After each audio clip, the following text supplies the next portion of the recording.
aí, gente, tudo bom com vocês? Sejam bem-vindos a mais um Perrengues na Gringa, aquele quadro que já virou terapia coletiva de brasileiro que mora fora, viaja pra fora, vai fazer intercâmbio por um certo período de tempo, volta com uns traumazinhos a mais, mas com histórias boas pra contar. A gente lê essas histórias que vocês me mandam, eu dou os meus pitacos junto com a galera dos comentários e a gente tenta transformar isso numa grande conversa de bar, onde a gente dá opinião, faz fofoca e dá certas broncas também, tá, gente? Tem muita coisa que dá, inclusive, pra aprender, pra gente não repetir os erros do outro. Hoje eu trouxe um relato apenas, tá? Um relato longo, bem detalhado do jeitinho que eu amo. Então, antes de mais nada, já faz o ritual de dar like, se inscrever no canal, mandar esse vídeo para aquele seu amigo que viaja, que tem histórias boas pra contar pra gente. Se você tem uma história boa, já me manda no meconteseuperrengue@gmail.com, que eu vou amar ler aqui pra vocês. E sem mais enrolações, já vamos pra essa história, que é a história da Yasmin.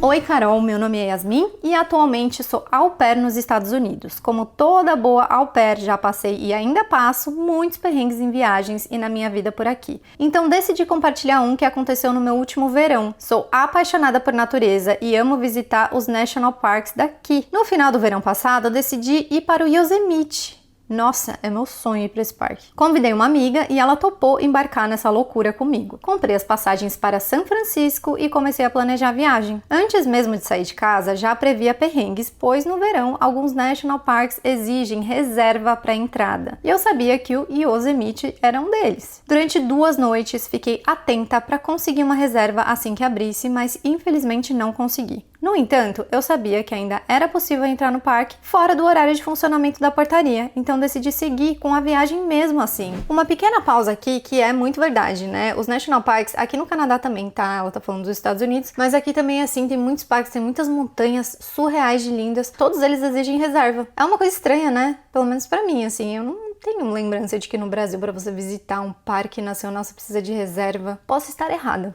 E aqui é um perrengue real que a gente passa no verão, porque a gente sempre quer acampar, né? A gente quer aproveitar a vida outdoors, principalmente quando tá um clima bonito, sei lá, um final de semana onde todos os seus amigos estão off e a gente quer reservar um spot, né? Um lugar perto de um lago, por exemplo. Gente, é super reservado. E a galera, eu queria muito saber isso, tá? Quem souber, vou até aproveitar esse perrengues na gringa pra lançar essa aqui. Vocês sabem qual que é esse esqueminha de você programar um robô pra assim que abre reservas de alguma coisa, esse robô, ele é mais rápido que o ser humano e ele já reserva pra você? Porque todas as vezes que abre, tipo, sei lá, são 11h59 e abre meia-noite a reserva, meia-noite e 0001 segundos já tá tudo reservado. Não pode ser coisa de humano, isso só pode ser coisa de robô. E eu já ouvi um amigo meu falando isso. Inclusive, se alguém souber, por favor, eu tô precisando desse tipo de serviço. Se você não quiser me ensinar, quiser cobrar, eu aceito. Tá aí um curso que eu compraria, curso de como conseguir reservar parques nacionais e spots em campings antes da humanidade. Porque, juro, é realmente um big deal aqui. O voo de ida correu bem. E assim que chegamos à Califórnia, fomos direto alugar o carro para pegar a estrada rumo a Yosemite. Enquanto minha amiga verificava as papeladas do aluguel, comecei a checar minhas coisas. Foi nesse exato momento que percebi que a minha driver's license não estava comigo. Driver's license é a carteira de motorista. Sim, esse era o meu único documento e eu simplesmente o perdi.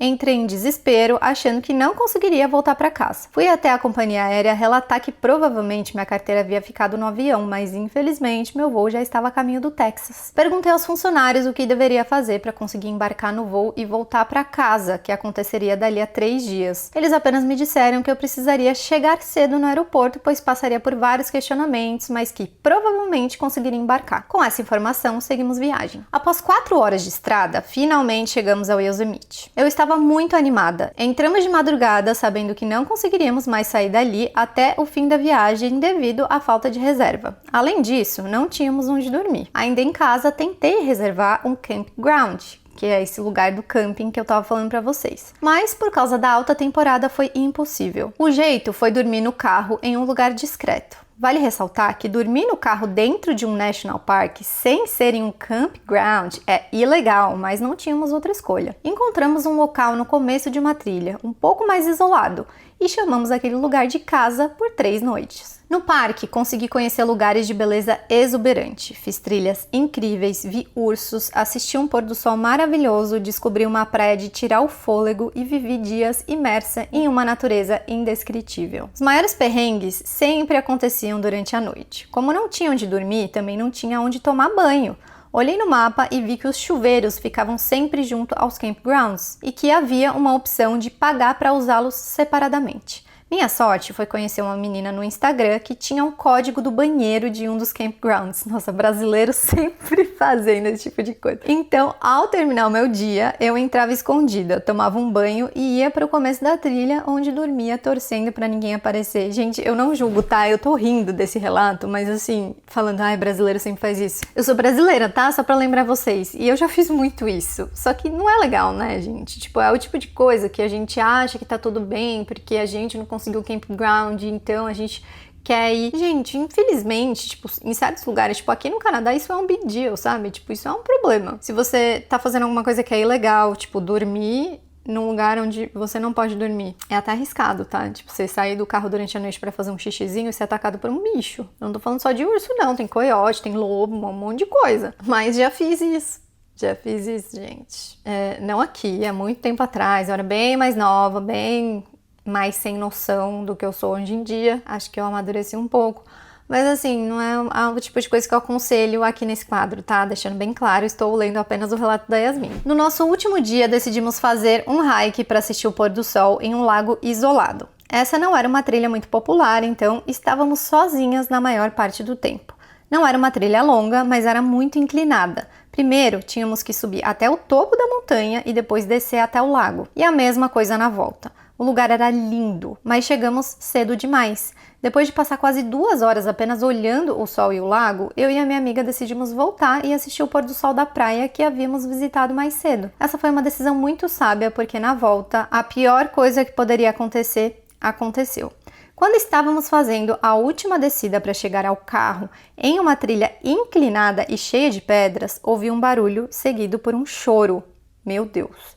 Sim, minha amiga tinha caído, quebrado um dos pés e torcido o outro. Não estávamos perto do carro e não havia ninguém para pedir ajuda. A noite estava prestes a começar e não tinha nenhuma chance de eu sair para buscar ajuda e deixá-la sozinha, ainda mais em um lugar com uma vida selvagem tão diversa. Meu Deus do céu, você começou o filme de terror. Eu sempre acho que eu vou ler um relato levinho e aí começa o filme de terror. Vocês querem me traumatizar com esse quadro? Ai, amiga, eu me vejo tanto em você.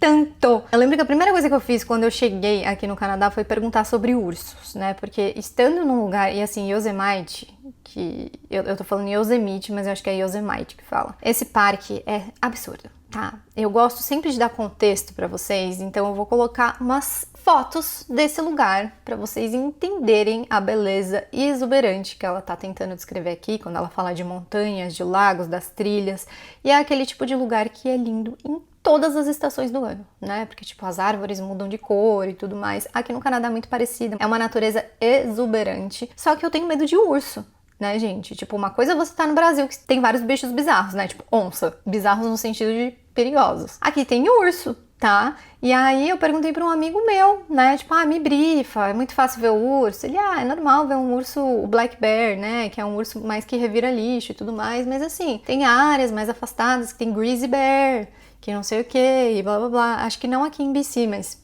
enfim, ele tava contando aí as histórias. E aí eu fiquei o quê? Curiosa. E aí eu fui o quê? Assistir filmes. Claro, né? Pra quê? Gente, eu assisti um filme que começava exatamente com a descrição desse trecho que eu acabei de ler pra vocês. Um casal que foi fazer uma trilha, resolveu ir para um lugar um pouco mais isolado, porque nesse lugar mais isolado não ia ter turista, eles não podiam estar ali, né? Afinal de contas, você tem que pagar, você tem que reservar spot, tem toda uma burocracia para você ir, que no final das contas é sobre segurança, né, gente? Você saber onde estão as pessoas é mais tranquilo até para os park rangers, né? Tipo, para as pessoas responsáveis pela segurança ali do parque, saberem que, as pessoas estão ali, foi avistado um urso ali, um coiote ali, mas tá tudo bem porque as pessoas estão ali, aquela trilha, enfim. Esse casal fez uma trilha que era, tipo, super remota, que inclusive estava fechada há uns anos, proibida, e adivinha o que aconteceu? Imagina, será que aconteceu alguma coisa de, tipo, a mulher quebrar a perna e aí, de repente, apareceu um urso? Pois é, foi exatamente isso que aconteceu. Não sei se é o que vai acontecer aqui nesse relato, tá, gente? Esse relato eu selecionei, eu li, assim, uma escaneada, eu não sei o que vai acontecer, eu tô aqui que nem vocês, só esperando os plot twists. Sem muitas opções, improvisei e me ofereci para carregá-la, mas o caminho não era curto e ela tinha medo que eu não aguentasse e acabasse caindo também.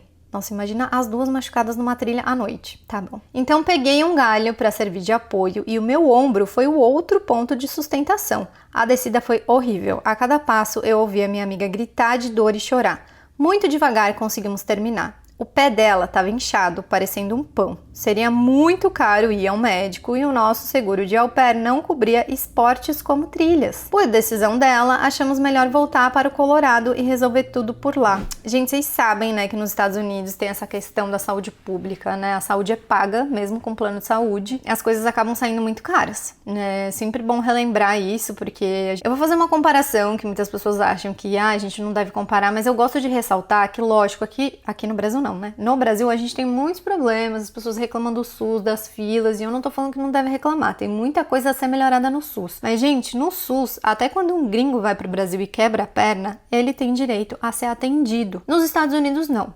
Mesmo quando você vai com um plano de saúde, muitas vezes o plano te dá um desconto, só que você ainda tem que pagar alguma coisa. São raras as vezes que um plano que você paga e não é barato, cobre tudo, tá? Então, lendo esse relato me dá um certo desespero, porque olha o que elas tiveram que fazer. Elas preferiram voltar para o Colorado, porque o plano delas não cobria esportes como trilhas, a menina com o pé quebrado e o outro luxado. Ai, gente, juro. Os Estados Unidos não é para amadores. Isso, infelizmente, aconteceu no nosso último dia, então os próximos planos incluíam apenas dormir e voltar para São Francisco. Eu dormi menos de 3 horas e já comecei a dirigir. Durante todo o caminho, senti muito sono. Precisei me bater no rosto e me beliscar para tentar me manter acordada. Sei o quão irresponsável foi fazer isso. E depois de um dia tão caótico, o certo teria sido descansar. Mas eu queria ver muito a Golden Gate Bridge. Desculpa, tô rindo de nervoso. No nascer do sol. Tipo assim, todo o caos aconteceu, mas elas estavam em São Francisco, né? Por que não ir ver um ponto turístico? A Golden Gate Bridge é aquela ponte bem famosa de São Francisco, sabe? Vermelha, meio acobreada, assim. Enfim. Parei para tomar um café e conseguimos chegar bem a tempo. Infelizmente, minha amiga não conseguiu sair do carro, mas a vista do nascer do sol foi linda. Gente, vocês são loucas, sério. Depois, conversei com a minha amiga do Instagram e ela perguntou se queríamos ir até a casa dela para tomar um banho e comer. Nossa, tem isso também, né? Elas não estavam tomando banho. Aceitei o convite e dirigi mais 1 hora até lá. Quando chegamos, carreguei minha amiga até o banheiro, onde ela poderia tomar banho e descansar o pé.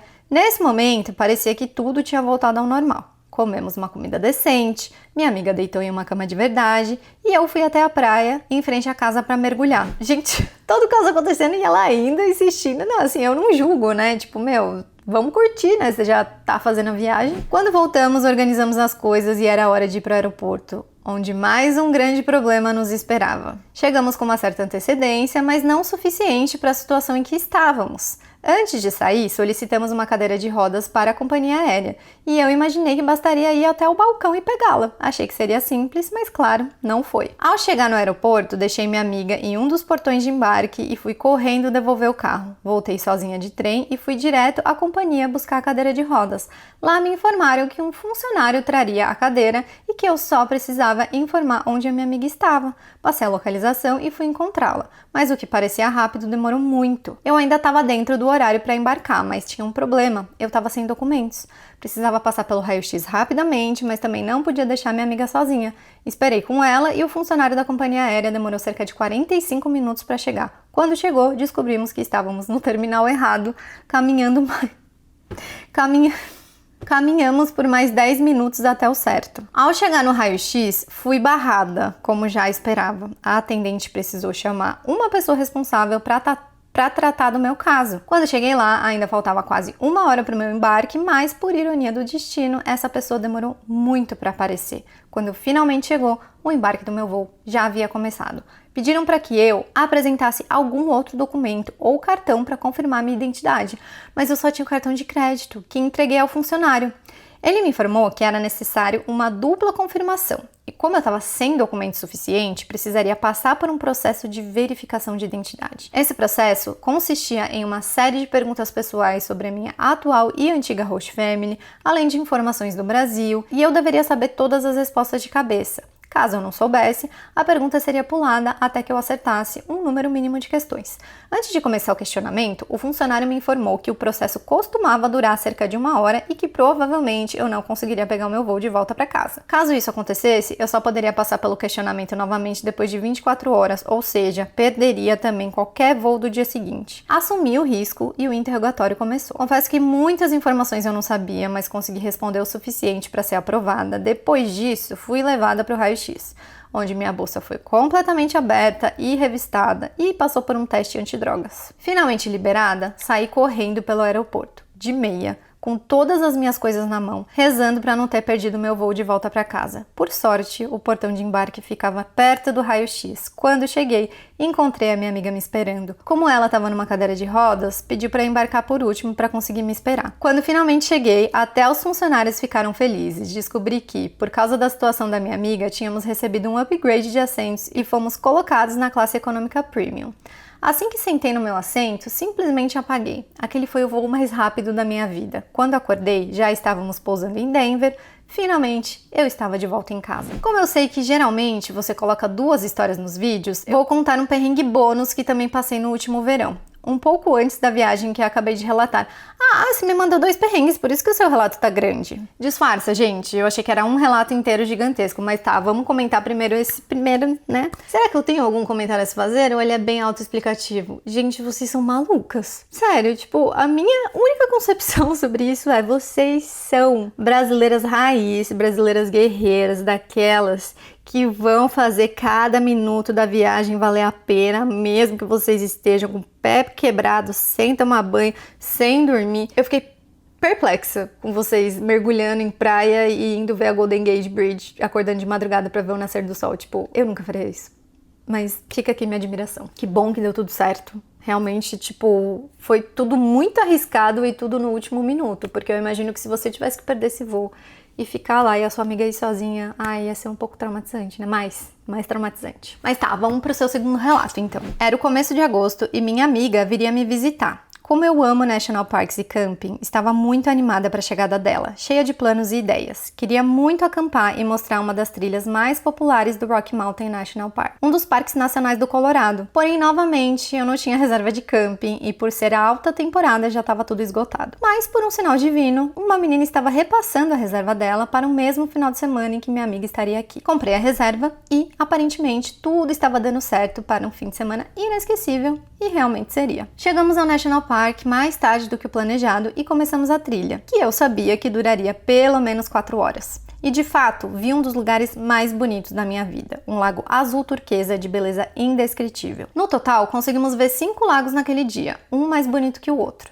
No último lago, o tempo começou a fechar. Começamos a ouvir trovões e entramos em desespero, pois estávamos cercadas de árvores e em uma montanha. Felizmente, o caminho de volta sempre é mais rápido. Conseguimos chegar ao carro um pouco antes do pôr do sol e eu comecei a dirigir em direção ao campground. Campground é o lugar do camping, né? Onde ela fez a reserva do acampamento. Dessa vez elas tinham uma reserva e não ficaram dormindo lá no carro. Acho que não é a mesma amiga, né? Mas ela, no caso, não precisou dormir no carro. Quando eu coloquei o endereço no GPS, percebi que o campground estava a 1h30 de distância, enquanto minha casa ficava apenas 2 horas dali. A escolha mais sensata, devido à chuva, seria voltar para casa e dormir em um lugar seguro e quente, certo? Mas, obviamente, eu não queria isso. Estava muito animada para acampar e nada iria me parar. Dirigi com visibilidade quase nula, indo bem devagar e prestando bastante atenção na estrada. A chuva só piorava e eu estava subindo a montanha com um precipício do meu lado. Primeira coisa, eu quero ser sua amiga. Me adiciona lá no Instagram, me manda uma DM. Você está convidadíssima para vir aqui pro Canadá, que a gente tem parques nacionais maravilhosos, montanhas incríveis. E eu acho que você tem certa experiência, né? De perrengue e de trilhas. E eu tô querendo fazer esse tipo de aventura, não com perrengue, obviamente, né?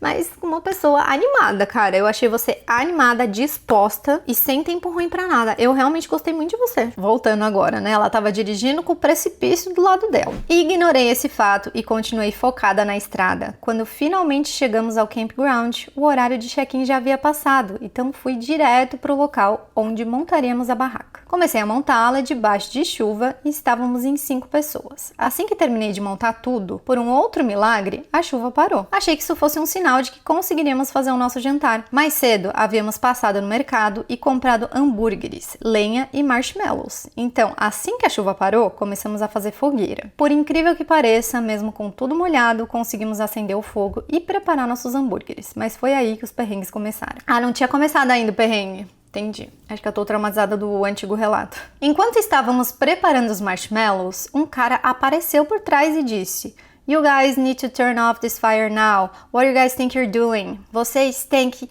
apagar esse fogo agora. O que vocês pensam que estão fazendo?" Olhei para trás e percebi que ele não era uma pessoa qualquer, mas sim um guarda florestal, o tal do Park Ranger. Me lembra muito Power Ranger quando eu falo essa palavra. No mesmo instante, ele mandou jogarmos água na fogueira e apagarmos o fogo imediatamente. Sem entender direito, obedeci. Mesmo depois, ele perguntou quem era o responsável pelo camping e eu expliquei que a dona da reserva não pôde ir por um imprevisto, mas que mesmo assim decidimos continuar com o plano. Ele escolheu uma de nós aleatoriamente e pediu sua documentação. Enquanto ele verificava a documentação da minha amiga, ele começou a nos questionar: "Onde vocês moram? Vocês não viram a quantidade de queimadas que aconteceram nas últimas semanas? Ao dirigir até aqui, não perceberam tanto de árvore queimada na beira da estrada? No check-in, o funcionário não avisou sobre a proibição de fogueiras por conta da temporada de incêndios? E no banheiro, vocês não viram o aviso na porta?" Eu, obviamente, pedi desculpas e tentei explicar a situação. Disse que não havíamos falado com ninguém no campground, pois chegamos muito tarde. Também expliquei que, como dirigia à noite sob forte tempestade, não percebi as árvores queimadas na estrada. Além disso, ainda não tínhamos ido ao banheiro, então não vi nenhum aviso. Mas sim, eu morava perto e sabia da gravidade das queimadas, mas realmente não sabia que qualquer tipo de fogo estava proibido, principalmente porque havia um espaço próprio para fogueiras, como uma grelha bem ali. Reconheci meu erro, o guarda então disse que poderia nos multar ou até nos levar para a delegacia presas. Foi nesse momento que ele olhou para minha amiga que havia entregue a driver's license e perguntou: "How long you plan to be here?" Quanto tempo você planeja ficar aqui? Ela entendeu errado e achou que ele estava perguntando há quanto tempo ela estava nos Estados Unidos. Então ela respondeu 6 months, 6 meses. Ah, eu planejo ficar nesse camping 6 meses. Nossa, gente, eu tô amando essa história. Narração perfeita. Ele ficou sem entender nada. Sinceramente, eu acho que ele até quis rir desse erro dela. E explicamos a confusão e informamos que sairíamos pela manhã. O guarda então devolveu o documento e nos avisou que dessa vez ele nos deixaria sem punições, mas que precisávamos tomar mais cuidado, pois poderíamos ter iniciado um incêndio florestal. Depois disso, fomos dormir. Até hoje me arrependo muito dessa situação e da irresponsabilidade. Aprendi minha lição e espero que com o meu relato outras pessoas também aprendam. As queimadas aqui são extremamente sérias e devastadoras. Agradeço muito por contar a minha história. A única coisa que posso dizer é que o próximo verão está logo ali e eu já tô pronta para novas aventuras, obviamente sem repetir os mesmos erros. Um beijo, Yasmin. Ah, Yasmin, você é maravilhosa. Cara, eu amei você, amei sua vibe, amei suas histórias e eu me identifico, cara, porque é um dos poucos lugares, né? Acho que eu fui acampar 2 vezes aqui no Canadá e das 2 vezes que a gente foi acampar tinham esses avisos, né? Infelizmente aqui na América do Norte, nessas regiões, né, que ficam... É muito louco porque o verão no Brasil, ele é úmido. As chuvas caem no verão. Aqui é ao contrário. O inverno chove muito e no verão fica seco. Então você imagina esses pinheiros que já são super devastadores de solo, né? Já deixam tudo extremamente seco, num clima que não chove. Gente, é tipo assim, você não pode nem fumar perto de um lugar desses, porque qualquer fagulha, assim, tipo, qualquer foguinho pode iniciar um incêndio bizarro, gente. Vocês lembram? Vocês devem ter visto agora, nesses últimos tempos. Teve muitas notícias, teve uma até, acho que foi no ano passado, vários famosos lá em Hollywood, na Califórnia. A Califórnia tem, assim, queimadas horríveis, aqui em Vancouver também. Muita gente perde suas casas, tipo... Famílias ficam sem ter onde morar. Normalmente são pessoas com maior poder aquisitivo porque são pessoas que têm dinheiro para ter casas em montanhas. Mas mesmo assim, né, gente? Imagina perder a sua casa, todas as suas coisas, o seu investimento. É muito triste. A qualidade do ar, a gente tem até um ditado aqui no Canadá, né, em Vancouver mais especificamente, que a gente tem que aproveitar o verão enquanto ainda o ar não ficou horrível. Né, porque a gente tem o comecinho do verão, que é normalmente quando a gente tenta aproveitar ao máximo, porque depois a gente fica respirando aquele ar de fumaça. Né? Vocês sabem muito bem, porque teve também as queimadas no Pantanal, ficou tipo um tempão assim, pelo menos ali na região sudeste do Brasil, várias pessoas relataram pra mim que ficou surreal. Mudanças climáticas, né, pessoal? Então, gente, sim, é muito importante a gente ficar ligada sobre a temporada de fogueiras, né? Por mais que tenha chovido e que provavelmente o fogo não ia se alastrar, gente, a chuva seca assim, tá? Em 1 segundo aqui. E eles levam isso muito a sério. Tipo, ela poderia ter tomado uma mega multa, eu não sei qual que é toda a repercussão, mas ela poderia, de fato, ter causado um incêndio. Então, eu acho importante a gente ler esse relato aqui também, se você tá pensando em morar nessas regiões, assim, tipo aqui no Canadá, nessas regiões aí dos Estados Unidos, essas leis florestais são super sérias. Não façam coisas fora da lei, pelo amor de Deus. E principalmente tomem muito cuidado com relação ao plano de saúde, sabe? Tipo, se machucar, vai fazer um intercâmbio, faça um seguro viagem. Acho que essa é a maior dica que eu tenho que dar nesse vídeo. Porque, cara, olha a situação que a Yasmin ficou com a amiga dela. Não só todo o perrengue de ter que carregar a amiga nas costas, mas a situação que elas tiveram que fazer de, tipo, voltar lá pra região que elas moravam pra serem tratadas. E é o que eu falei, gente, muitas vezes, e eu reforço isso aqui, porque recentemente apareceu uma notícia, inclusive, de uma brasileira. Estados Unidos cobra 40 mil de brasileira grávida em 1 hora de consulta. A brasileira grávida de gêmeas destacou a importância de ter um seguro de saúde nos Estados Unidos. Sem ele, pagaria o valor total. Tipo assim, ela está pagando 40 mil e ela tá dando graças a Deus que ela tem seguro de saúde. Porque senão ela provavelmente pagaria 2 milhões, né? Que foi o que aconteceu com outra brasileira. Ó, brasileira contrai botulismo nos Estados Unidos e família já deve 2,5 milhões para a saúde americana. Cláudia estava fazendo um intercâmbio quando contraiu a bactéria que causa o botulismo. Os médicos não sabiam como tratar a doença rara. A brasileira Cláudia de Albuquerque, selada de 23 anos, contraiu uma bactéria rara e desenvolveu botulismo, uma doença neurológica grave, durante um intercâmbio em Aspen, nos Estados Unidos. Após quase 2 meses de internação, ela respira apenas com a ajuda de respirador. Por estar nos Estados Unidos, onde não existe sistema público de saúde, a família estima que os gastos com a hospitalização esteja acima de 5 milhões. De acordo com o hospital, para trazê-la de volta ao Brasil, será necessário um voo em ambulância aérea, com todo o suporte que ela precisa. Para o transporte, estima-se um custo adicional de mais de 1 milhão. Gente, é o que eu tô falando, né? Ai, Carol, você traz história pra traumatizar a gente. Gente, essas coisas não vão acontecer com você, mas é bom a gente ter esse conhecimento, tá? É bom a gente ter essas informações pra gente se precaver, tá? Eu falo isso pra mim também. Por isso que eu acho importante a gente trazer exemplos reais, né? Então, histórias reais de relatos como foi o da Yasmin, histórias reais de notícias, né, que saíram dessas 2 brasileiras que passaram por isso no sistema de saúde. E outra coisa que eu acho importante a gente ressaltar nesse vídeo, antes de eu finalizar ele, é, gente, tenham a cópia digitalizada dos documentos de vocês. Beleza, você não tá viajando com seu passaporte, você não tá viajando com seu RG ou com sua driver's license, né, com a sua carteira de motorista, mas tenha elas no celular digitalizada. Eu não sei se isso serve como comprovação, né, tipo, mas apenas tenham, tá? Uma cópia, qualquer outra coisa. E é isso, gente. Yasmin, muito obrigada pelos seus relatos de novo. Minha casa está aberta para você aqui no Canadá, nessa temporada de verão. Vamos fazer aventuras e trilhas e gravar vlogs para o canal. Eu tenho um canal de vlogs, tá, gente? Lembrando, tá? Se inscrevam aqui nele e se inscrevam também no meu canal para vocês verem mais relatos na gringa, né, de perrengues de brasileiros. Se vocês gostam desse quadro, o fato de vocês darem like, se inscreverem e principalmente compartilharem com outras pessoas conta muito pra mim, para que eu consiga permanecer aqui no YouTube e trazer sempre relatos novos para vocês, tá bom? Então, muito obrigada por terem assistido até aqui. Um beijo e até o próximo Perrengues.